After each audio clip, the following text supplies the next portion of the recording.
मेरे सारे भाइयों ने राम राम, जो भी इस वीडियो को देख रहे हैं।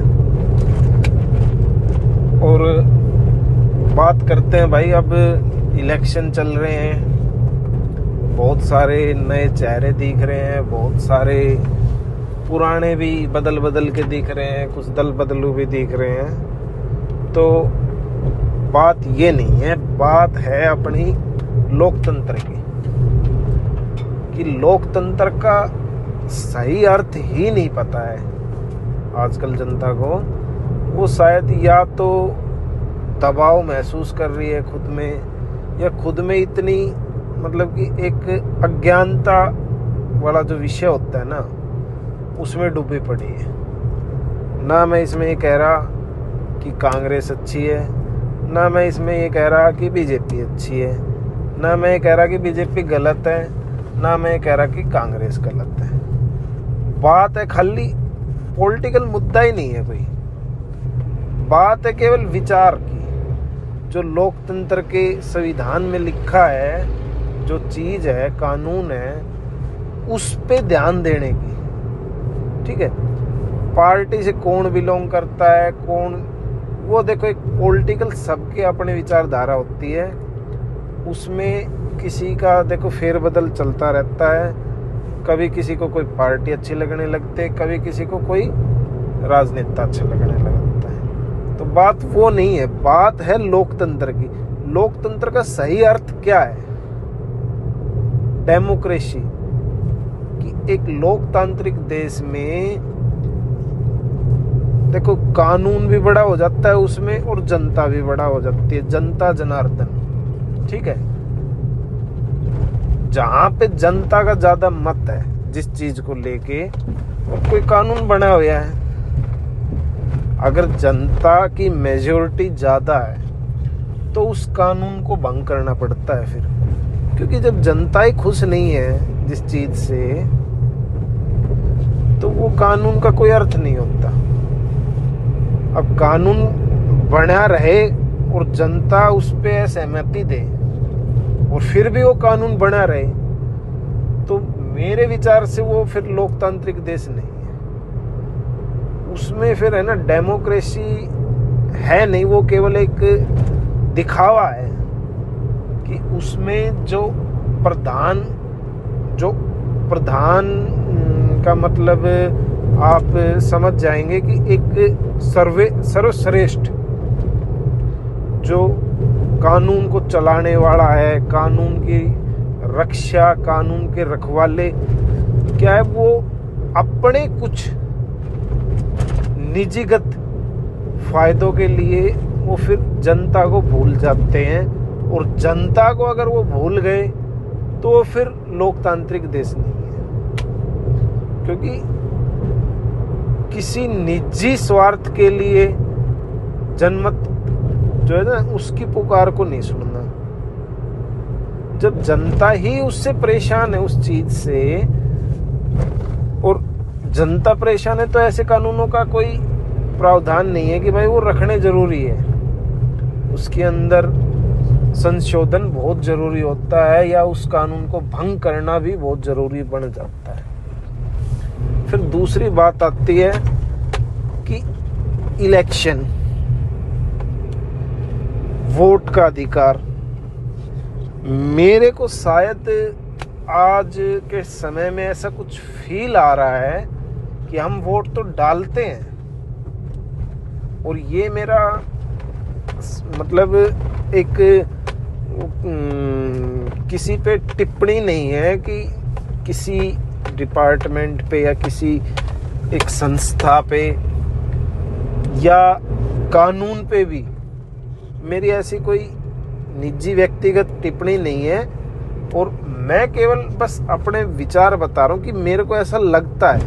हो सकता है उसमें मैं भी गलत हो सकता हूँ कि भाई वो चीज़ ना हो। मेरा सोचना और एक किसी चीज़ को मतलब कि बिल्कुल प्रूफ से बोलना, तो मैं जैसा लगता है शायद हो सकता है वो चीज़ हो भी और हमें नज़र नहीं आ रही हो।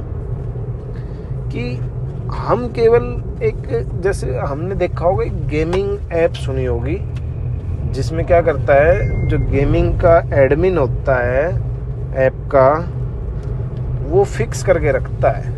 जैसे 100 रुपये किसी ने डाले, उसने फिक्स कर दे मेरे को 100 में से भाई 30% अपना अर्निंग चाहिए। फिर जो है 70 वो मेरे को इधर उधर घुमा के, अब उसमें यूजर्स कितने आ जाते हैं वो डिपेंड नहीं है, कितने आ जाएं, हजारों आ जाएं, लाखों आ जाएं, और 70 में कोई डूब जाता है, कोई नहीं डूबता। तो same like as it is मेरे को वोटिंग में दिख रहा है। या तो हैकिंग है कुछ, या मतलब उसके ऊपर बार बार उंगलियां उठ रही है, अपोजिशन से भी उठ रही है, कुछ भूभाग से जनता भी उठाती है उंगली उस पे कि भाई ऐसा है, हमें लगता है। फिर क्या है, मैं जैसे एक प्रांत में बैठा था और वहाँ के कुछ एक समुदाय में बैठ के मैं ऐसे ही बात करने लग गया। उनको ये नहीं पता कि बोल क्या रहा है, वो है ना पूरी लाइन को नहीं सुनते, वो केवल बस एक वर्ड को पकड़ लेते हैं। अच्छा इस बारे में, अरे भाई वो बोल क्या रहा है उस चीज को सुनो। मैंने किसी पार्टी को लेकर वो नहीं करना टिप्पणी, बट क्या है, मैं कांग्रेस के समुदाय, कांग्रेस से जुड़े हुए लोगों के बीच में बैठ जाता हूँ। उसकी जैसे मैंने कुछ बुराई मतलब कि जो जेन्युइन है, उस पॉइंट पे मैं जैसे ही बोलना शुरू करता हूँ, उसने ये नहीं सुना कि उसने क्या बोला, बस उसने ये सुना तुमने, उसमें फिर क्या करते हैं तुमने, वो इस तरीके से बात को दबाने की। अरे भाई उसने कुछ बोला है तो तुम उसको बिल्कुल, अगर वो सही है तो उसको पूरा प्रूफ बोल लो ना कि भाई ये लेना, तूने बोल कैसे दिया।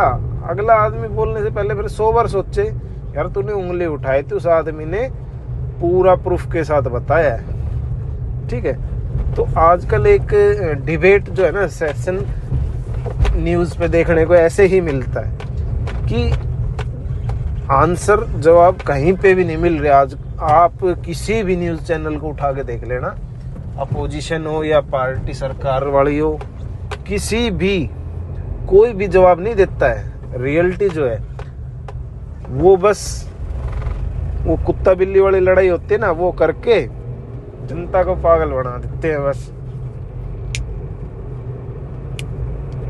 फिर मैंने बोल दिया गलती से कि भाई हमारे देश में चुनाव हो रहे हैं और मैंने ऐसी न्यूज़ देखने को ही क्यों मिलती है कि ईवीएम उस नेता की पार्टी जो है, पार्टी का नाम मैं लेना नहीं चाहता किसी भी, उस नेता की गाड़ी में ईवीएम मिली।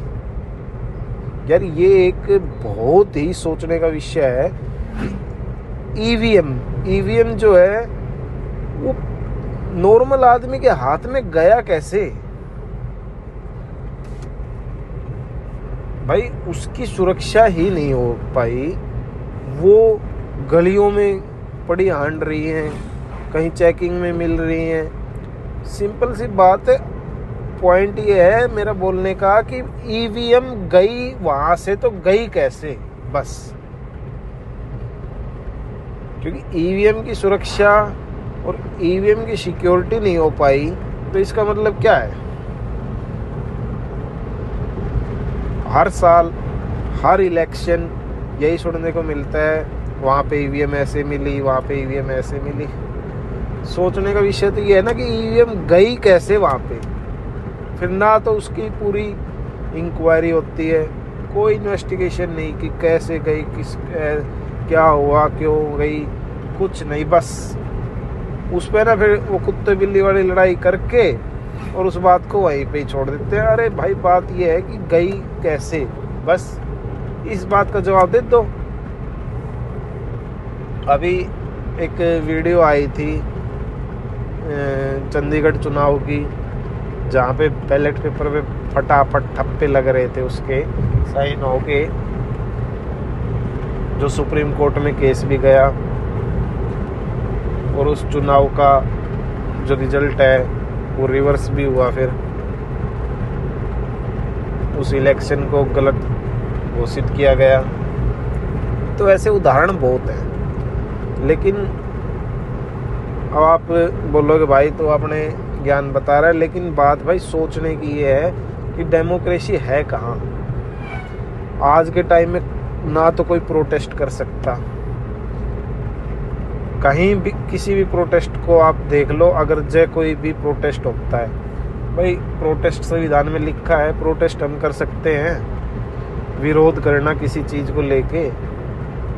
एक समुदाय को भाई उससे परेशानी है, वो अपने विचार प्रकट कर सकता है, राइट टू फ्रीडम है, ये हमारे मौलिक अधिकार हैं। बट है कहाँ?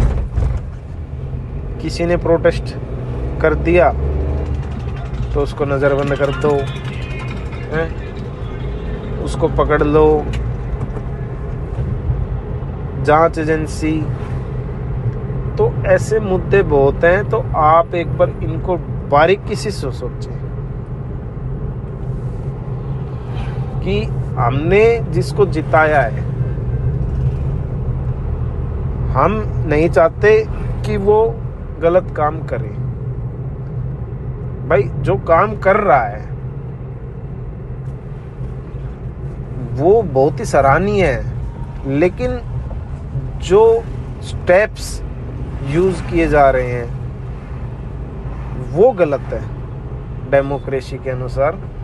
कि भाई जो आप स्टेप्स लेके उन कामों को कर रहे हैं, दूसरे को मतलब लोकतंत्र में ऐसा मत बनाओ कि एक का इतना अस्तित्व बन जाए कि दूसरा कोई, अगर आप भी कल को उससे कुछ विचार आपके नहीं मिलते और कल को आप उसके अपोजिट में खड़े होते हैं तो आप खड़े ना हो पाए, ऐसी स्थिति उत्पन्न ना होए देश में कि एक